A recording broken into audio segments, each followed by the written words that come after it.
गंगोली गए, तो उन्होंने उनकी प्लानिंग देखे ना, उन्होंने आईपीएल का कितना बड़ा सेटअप कर दिया है। सही बात। रंजी ट्रॉफी अभी तक पूरे वर्ल्ड में रंजी ट्रॉफी का स्टैंडर्ड बीट नहीं कर सका कोई। हम यहाँ पे हैं, वो यहाँ पे। विराट कोहली T20 में टॉप 2-3 बैट्समैनों पे रहता है। ये मैं नहीं कह रहा, ये सारी दुनिया कह रही है। आप हमेशा इंडिया से वर्ल्ड कप, इंक्लूडिंग मैं भी टीम में था जब हारे। बुमराह इस वजह से आपको नो डाउट कि वो बहुत अच्छा बॉलर है। आज पाकिस्तान और इंडिया का तो कोई मैच ही नहीं है। जिस हिम्मत के साथ उन्होंने क्रिकेट खेली, as a fan of cricket हम सबको खुशी हुई। आईपीएल ने उनकी क्रिकेट सारी स्पोर्ट्स उसको चेंज कर दी। क्रिकेट उनकी आईपीएल ने चेंज की है।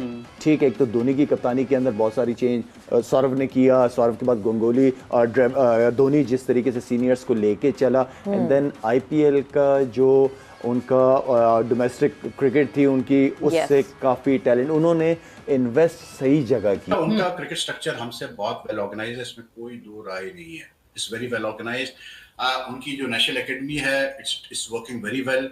उनका जो यंग टैलेंट थ्रू प्रोसेस होके आ रहा है, वो बड़ा अच्छा मतलब ग्रूम होके आ रहा है। एट सम पॉइंट आपने बोला था कि इंडिया का जो डोमेस्टिक स्ट्रक्चर है वो बड़ा जबरदस्त है। कोचिंग के बारे में आपने बताया, जो एक्सीलेंस ही चल रहा है जब से इंडिपेंडेंस मिली है उनको, कोई चेंजेस नहीं हुए। एक्सीलेंस का जो सेंटर ऑफ एक्सीलेंस है नेशनल एनसीए जो है उनका।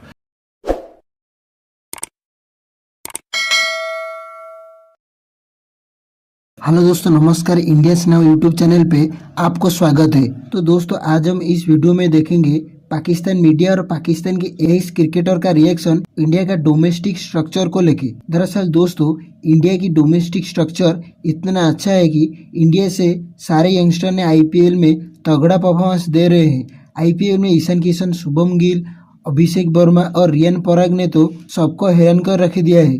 के साथ दोस्तों, पाकिस्तान भी हैरान है, भारत ने इतना यंग गन्स तैयार कर रहा है फ्यूचर के लिए। कि दोस्तों, पाकिस्तान का यंग टैलेंट वो इंटरनेशनल क्रिकेट में परफॉर्मेंस कर नहीं पा रही है। पाकिस्तान का जो यंगस्टर है उसमें एक नाम है साइम आयूब, उनका इंटरनेशनल क्रिकेट में सिर्फ एक ही हाफ सेंचुरी है। तो दोस्तों, आप इंडिया की इस क्रिकेट सिस्टम को लेकर पाकिस्तान मीडिया का रिएक्शन देखिए।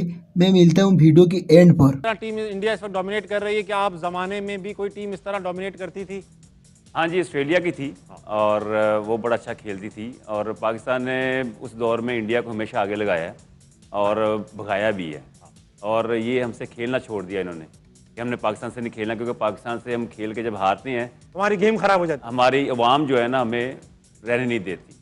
तो उस वक्त ये बिल्कुल हमसे पीछे हट गए थे। लेकिन हमसे पीछे हटके वो अच्छे हो गए और हम उनसे पीछे हटके देखिए वक्त आता है ना, उनको ही पता है जब ये अंजुमुल हक, वसीम अकरम, वकार यूनुस निकलेंगे तो पाकिस्तान को नुकसान पहुंचेगा। तो उनमें भी ऐसे ही था। तेंदुलकर गए, सहवाग गए, युवराज गए, गंगोली गए, तो उन्होंने उनकी प्लानिंग देखे ना, उन्होंने आईपीएल का कितना बड़ा सेटअप कर दिया है। रंजी ट्रॉफी अभी तक पूरे वर्ल्ड में रंजी ट्रॉफी का स्टैंडर्ड बीट नहीं कर सका कोई। विराट कोहली T20 में टॉप 2-3 बैट्समैनों पे रहता है। वो हर फॉर्मेट का प्लेयर है। वो कोई ऐसा नहीं है कि जाके वो उठा के मारता है। इवन रोहित शर्मा, दुनिया के जितने टॉप प्लेयर हैं वो तीनों फॉर्मेट्स के अच्छे प्लेयर हैं। वो T20 में भी अच्छे हैं। इतना फासला है, हम यहाँ पे हैं, वो यहाँ पे हैं। तो ये फासले को फिल करने के लिए हमें काफ़ी टाइम लगेगा।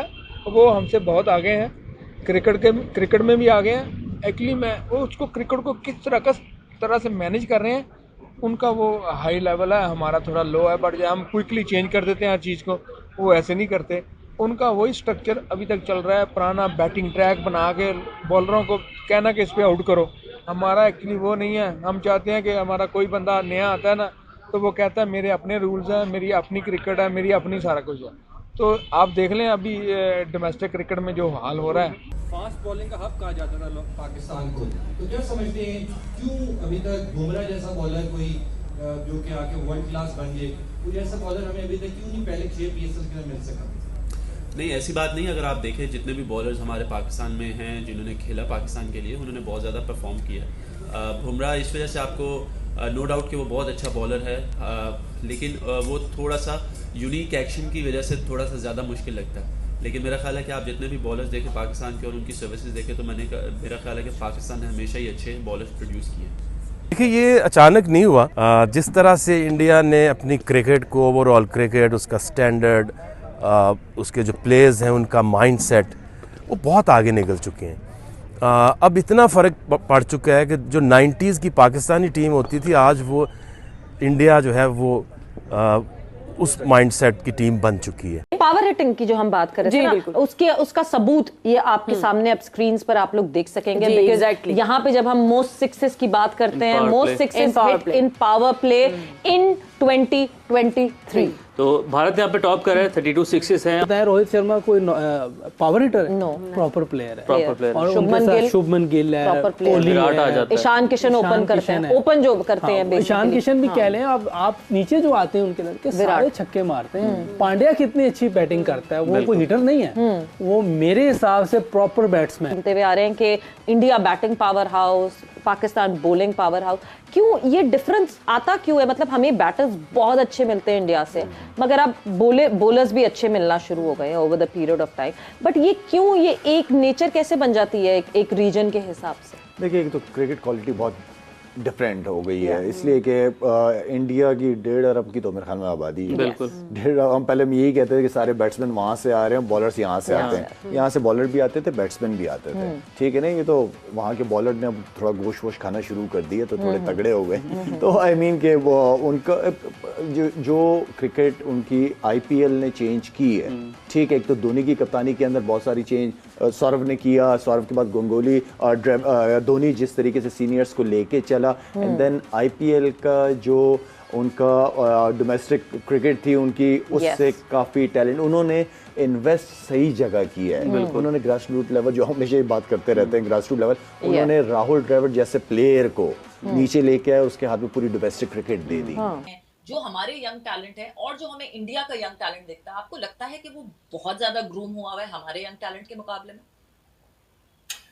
देखिए सवेरा, इसमें एक सबसे बड़ी चीज ये है कि एक तो ये है कि देखिए इंडियंस को अब आ गया अपने प्लेयर्स को अपनी क्रिकेट को मार्केट करना। वो अपने प्लेयर्स को बहुत अच्छी तरह मार्केट करते हैं, उनके पास बहुत जबरदस्त फोरम्स है मार्केट करने के लिए, क्योंकि पैसा है ना उनके पास, सीधी बात है। दूसरा, उनका क्रिकेट स्ट्रक्चर हमसे बहुत वेल ऑर्गेनाइज है, इसमें कोई दो राय नहीं है। It's very well organise. उनकी जो नेशनल एकेडमी है, इट्स वर्किंग वेरी वेल। उनका जो यंग टैलेंट थ्रू प्रोसेस होके आ रहा है, वो बड़ा अच्छा मतलब ग्रूम होके आ रहा है। उनके वहाँ ऐसे लोग काम कर रहे हैं एकेडमी में। अगर राहुल द्रविड़ जैसा बंदा इस वक्त एकेडमी में काम कर रहा है, या इससे पहले जूनियर टीम के साथ काम किया, उसने A टीम के साथ काम किया, वो प्रॉपर एक प्लेयर को तैयार करके लेके आते हैं step by step into the Indian team. हमारा दूसरा सिलसिला है, हमारे वहाँ अनफॉर्चुनेटली NCA ने उस तरह से काम नहीं किया, उस तरह से प्रोडक्टिविटी नहीं रही NCA की जैसे होनी चाहिए थी। दूसरा हमारा प्रॉब्लम ये है कि हम टैलेंट बहुत वेस्ट कर देते हैं, क्योंकि हम थोड़ा सा यहाँ डिसलाइक लाइक्स का इशू है, तो यहाँ पर बहुत सारे अच्छे प्लेयर जो है वो जाया हो जाते हैं। That is why we waste talent. लेकिन जहां तक रही बात टैलेंट टू टैलेंट कंपैरिजन की, तो भाई फिर मेरा काउंटर क्वेश्चन ये है, जिसने वो सवाल किया था उससे, कि आप मुझे इस वक्त IPL में एक नसीम शाह दिखा दें, चले आप मुझे IPL में एक शाहिन आफरीदी जैसा यंग बॉलर दिखा दें। नहीं है। देखिए हर जगह मतलब इंडिया में बैटिंग टैलेंट बहुत है, इसमें कोई शक नहीं है। मतलब some of the batting talent is excellent, जो मैं देख रहा हूँ, और वो उनको प्लेटफॉर्म मिलता है ना। एट सम पॉइंट आपने ये बोला था कि इंडिया का जो डोमेस्टिक स्ट्रक्चर है वो बड़ा जबरदस्त है। कोचिंग के बारे में आपने बताया, जो एक्सीलेंस ही चल रहा है जब से इंडिपेंडेंस मिली है, उनको कोई चेंजेस नहीं हुए। एक्सीलेंस का जो सेंटर ऑफ एक्सीलेंस है नेशनल NCA जो है उनका, कि पहले वहां पे राहुल द्रविड़ होते थे, Rahul Dravid, Saurav Ganguly, Ravi Shastri, and then Rahul Dravid went from there to be the head coach of the India team, eventually, right? उससे पहले Rahul Dravid was there, then he became the coach of under 19, right, and then went up, and then the A team वो सारे उसके under थी। And while that was happening, while Rahul went up, VVS Laxman took over that. तो दोस्तों, जैसे आपने देखा, पाकिस्तान की मीडिया और एस क्रिकेटर शाहिद अफरीदी और वासिम अकरम भी इंडिया के स्ट्रॉन्ग डोमेस्टिक स्ट्रक्चर को देख के खूब हैरान है, और पाकिस्तानी कह रहे हैं यदि IPL में उनका यंगस्टर खेलने होते तो इंडिया के तरह तगड़ा प्लेयर उनका भी निकलना होते। दरअसल दोस्तों, पाकिस्तान की मीडिया हैरान है कि हर एक यंग प्लेयर जो इंडियन टीम में आता है वो परफॉर्मेंस कैसे कर देता है। तो दोस्तों, आज के लिए इतना ही। यदि आपको वीडियो अच्छी लगी होगी तो आप वीडियो को लाइक करिए और चैनल को सब्सक्राइब जरूर करिए। इसका रिएक्शन अच्छा लगा तो कमेंट सेक्शन में बता सकते हैं। मैं मिलता हूँ नेक्स्ट वीडियो पे, तब तक जय हिंद।